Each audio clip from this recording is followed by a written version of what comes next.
Welcome to week 4 of our Back to Sex School series. This week we are talking about how your body changes over time and troubleshooting some really common experiences that might get in the way of pleasurable intimacy.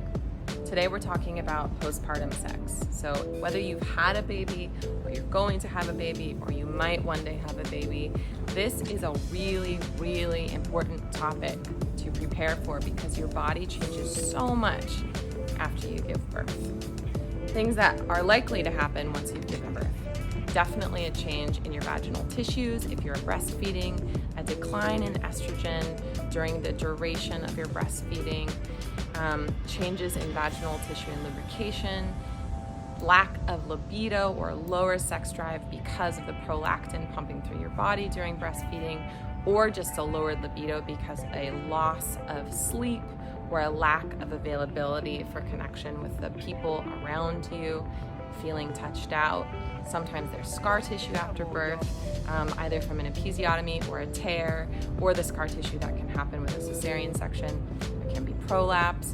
So many different things happen in our bodies, and postpartum sex is this incredibly vulnerable point of our lives where we really need to take care, go slow, listen to the cues our body is giving us, and make sure that we're in constant communication if we have a partner with them about how we're feeling. Number one thing I'll say about postpartum sex is usually you're given about a 6-week window until you get the A-OK to have sex.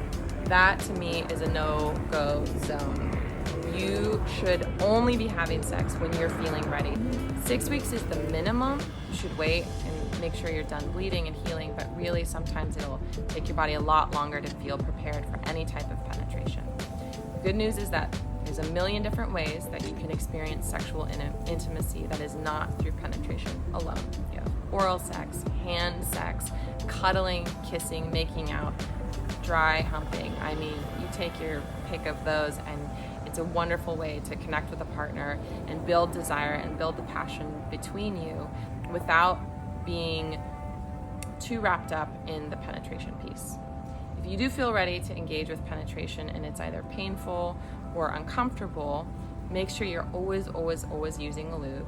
And if you did tear or you do have scar tissue, working with a pelvic floor physical therapist, using our CBD suppositories, using Awaken Arousal Oil can really enhance the comfort of that experience while your body and your tissues are still healing. If you are having an issue with your dynamic with your partner that is really getting in the way of your availability for sex, that is something that can be supported and wonderfully discussed with a therapist or in an intentional communication setting where you can kind of clear the air and make sure that there's no resentments that are getting in the way of you two being able to feel the flow of love.